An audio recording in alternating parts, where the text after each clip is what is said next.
Hey, good morning. Yes, it is. It is Tuesday, July 30th, girls. So I thought we'd talk about my adventures yesterday. And, it's not if it's going to break, it's when it's going to break. And it's always when you need it the most, right? You think that, but it's because you're using it, right? Stay tuned.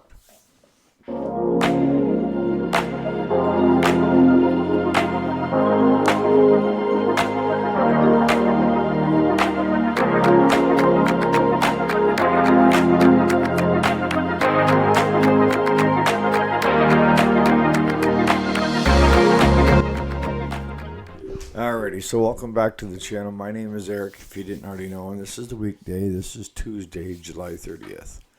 It's available on podcast as well. So, my adventures. I'm trying to get hay up for my beef cows, but I'm in a dilemma. I should sell the beef cows because you're never going to get as much money as you can right now. But when I loaded the first four, see, I don't have a barn per se to put them in.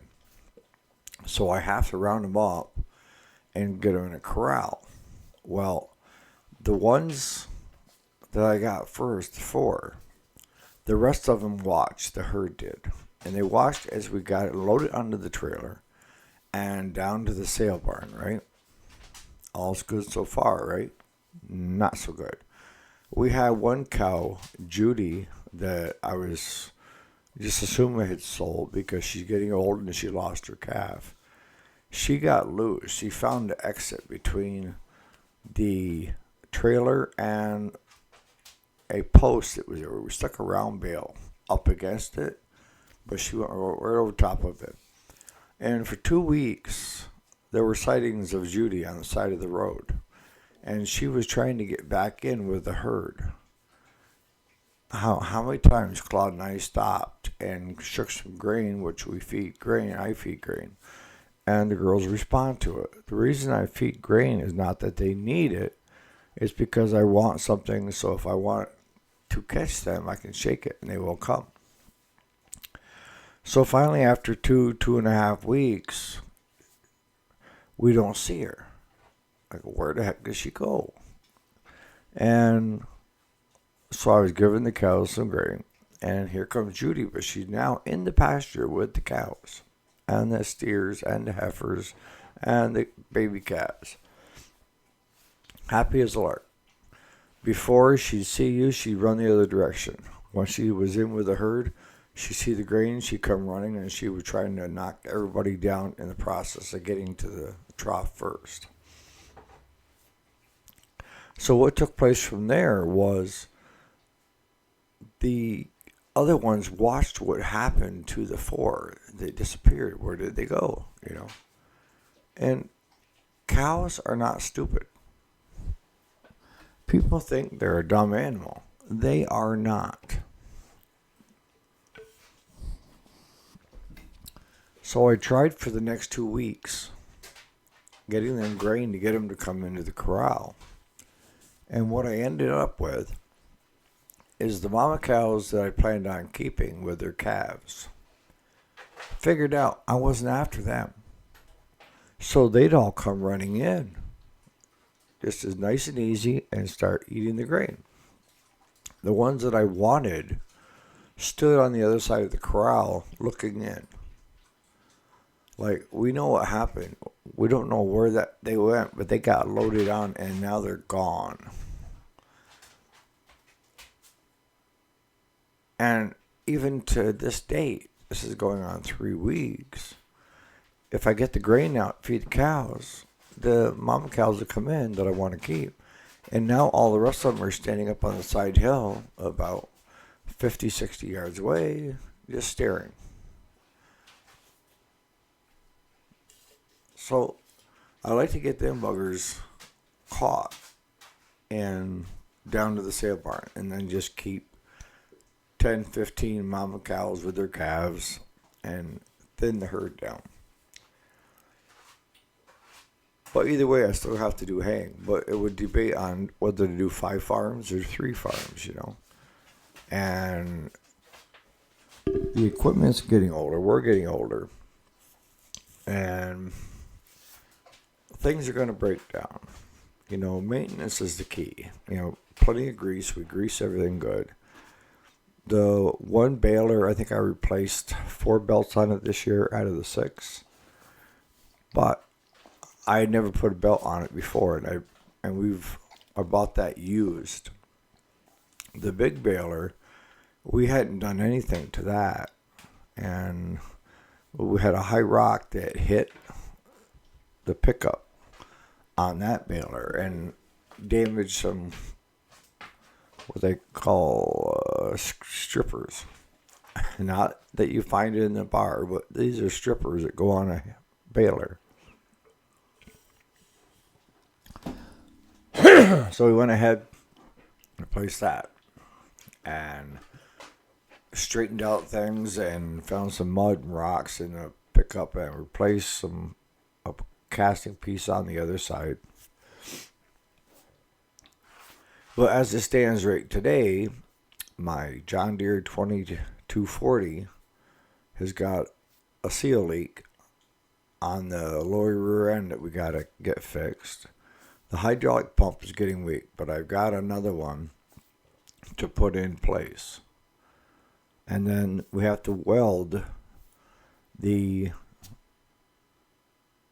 on the loader, we have a spear. There's a plate that we have, and it got ripped off, so we have to re-weld that, replate that.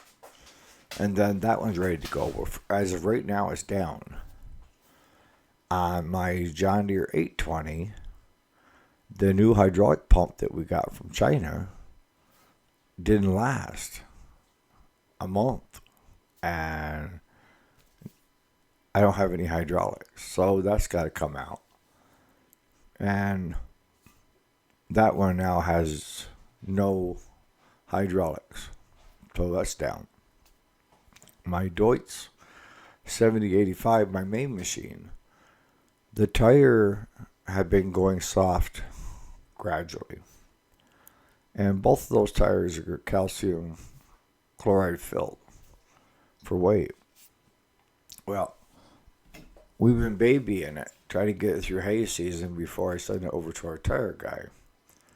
And it worked good until the day before yesterday, and then it was losing air as fast as you were putting it in. So I called him yesterday morning and said, look, I hate to ask for a favor, but we kind of seriously need that tractor. So he said, if you can get over to me before noon, I should be able to get to it this afternoon and have it out. I don't know, I can't guarantee anything, but I said, look, just do your best. So I went back, and I started baling that I had raked the day before, and a hydraulic hose blew. Now, our tire guy is the same guy that does our hydraulics. So, into the truck we went, drove all the way over there, and there's a close sign in the window. Tire isn't fixed, can't get a hose, so what do? You take beer 30 a little bit early, like 10 to 3 instead of 3. You have to go with the flow. It doesn't pay to get angry and mad and upset and then start trying to push, because the minute you push, something's going to give. Now, I went back over night before last because we had everything we touched broke. I'm serious. So we were down to our last baler, and I hooked that baler behind my truck and took it down to the farm that we were working on. Unhooked the 2640 that was hooked to the V-rate, put it on the baler, and I had to bail in second gear low range on that. Normally, typically, I bail double windrows, at, fourth gear low range, but these were triple, and these were raked up for the big baler. We have what they call a wide pickup. And what was raked in those 3 windrows, you had to take and go that slow with the 2640 so that the volume that was there so it could get it through and not be laboring it. And it was actually pulling the hay in.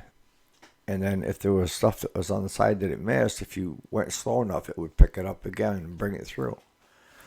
So I spent almost 4 hours, night before last, and ended up with 24 or 25 more bales. When we went down yesterday, I ended up getting another 9 bales before the hydraulic hose had a little pinhole in it.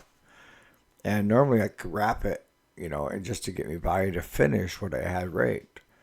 But that controlled the end gate that locks the door back so that when you start spinning that bale, it can't kick out, right? So if you've got a place that it can piss a little bit and unlock itself, you aren't going to get anything done. So I stopped right there. We took the hose off, and like I say, we're over the berries on that. But those things happen in the shop too, right? When you're working on something, the tools you need or the parts you got are either wrong or the tool breaks or we can't find the tool. And we're trying to figure out who lent the tool to whom and why it's not in the shop. But that pretty much is everyday life, right? Whether you're have beef cows, run a shop, you're going to have bad days. You're going to have days that things don't go according to plan. And those days probably will be more days than the ones that go according to plan, right? But the way I approach it is like yesterday. The main baling tractor was down with a flat tire. We needed a hydraulic hose, and the guy that does tires went over there and he wasn't there. That was 2 signs from the good Lord that said, you know what? Maybe you should just stop, take a few breaths, and find something else to do. Like drink beer. So my object of this morning is I'm going to run over and see him and drop off or have him do up a hydraulic hose for me and hope that he's able to get Bessie back in, the Deutz back into service by noon, 1 o'clock, if possible. But at the very least, I can still bale with a 2640 with the smaller baler. And most people that are farming it, right, that are putting up hay, they don't have 2 of everything. I do. So instead of being pissy, I should be grateful that I have the 2 balers to rely on, right? And the biggest thing I've noticed, as we get older, the heat bothers a little bit more. Claude, I haven't had him help as much. We normally run 2 mowers together to get as much hay on the ground as we can per farm. We normally run 2 rakes together to get as much ready to bale. And then we run 2 balers, the big baler and the small baler.